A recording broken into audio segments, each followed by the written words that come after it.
Sınav iyi geçti. Çalışıyordum zaten kaç aydır. Yani iyiydi, kolaydı. İngilizce zordu. Türkçe biraz kolaydı. Diğerleri de normaldi. İnkılap falan kolaydı. Hazırlıklıyım. Matematikten biraz korkuyorum.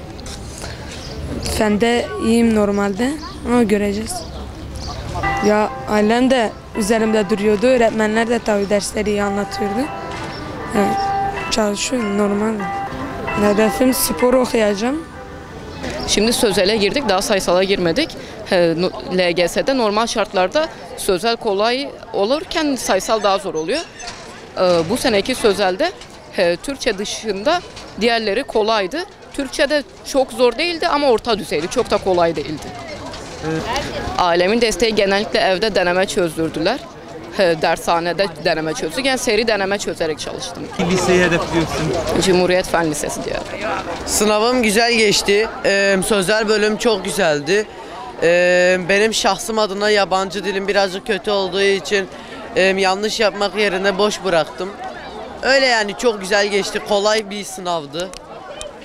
Yani zor sormadılar. Güzel bir sınavdı. Sayısalı bekliyoruz. İnşallah onda da güzel puanlar çıkartacağız. Ben siyasetçi olmayı hedefliyorum. Evet, sınav o kadar zor değildi. Sözel bölüm kolaydı. Türkçe yaptım. İngilizce'de hepsini boş bıraktım. Çünkü İngilizcem iyi değildi fazla. Yanlış yapacağım ama yine boş bıraktım. Türkçe iyiydi. Kolaydı yani sınav. O kadar zor değildi. Sayısal da inşallah kolay olur.